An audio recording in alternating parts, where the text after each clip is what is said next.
আসসালামাইকুম বন্ধুরা। তো আজ আমি আপনাদেরকে দেখাবো সালোয়ারের পায়ের পাটিসটা কিভাবে লাগাবেন, যে বক্রমগুলা দিয়ে আমরা এই যে এটা কিভাবে আপনারা জয়েন করবেন। তো আমি দেখিয়ে দিচ্ছি। তো এই যে দেখতে পাচ্ছেন, এটা হচ্ছে অরিজিনাল মাপ। এটা কাপড়টা বাড়তি, এটা কাটিং করার সময় একবারে নিয়েছি। তো এটা এখানে এভাবে বসিয়ে দিলাম, দেওয়ার পরে এটাকে উল্টিয়ে একটা সেলাই দিব। তো আমি যেভাবে করতেছি আপনারা যদি একটু খেয়াল করে দেখেন আপনাদের কাছে অনেকটা সহজ হয়ে যাবে।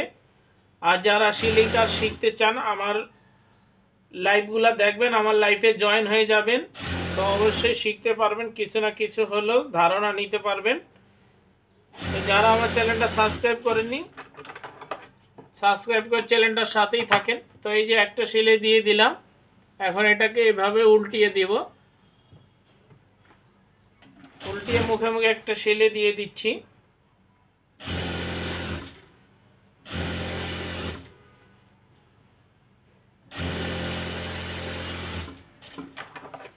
এই যে সেলাই দিয়ে দিলাম।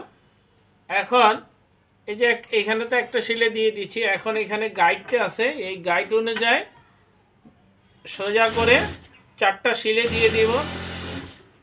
তো সোজা সেলাই শিখতে হলে আপনাকে এই গাইডটা ফলো করতে হবে, যে মেশিনের যে গাইড আছে এই গাইডটা ফলো করতে হবে। এই যে এক গাইড রেখে সেলাইটা এভাবে আস্তে আস্তে সোজা করে দিতে হবে।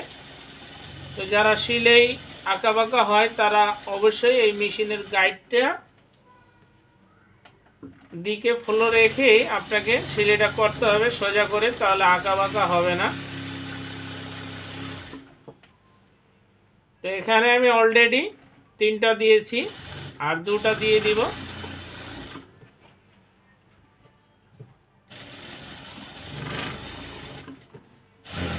এই সেলাইগুলো যত আপনারা সুন্দর করে দিবেন তত সুন্দর লাগবে। সোজা করে দিলে খুব সুন্দর লাগবে, আঁকাবাঁকা হলে খারাপ লাগবে।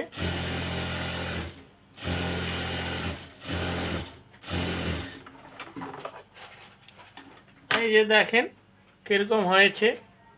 তো এভাবে সোজা করে সেলাইগুলো দেখবেন, সোজা আগে সেলাই শিখবেন, তারপরে সেলাই করবেন। তো সবাই ভালো থাকবেন।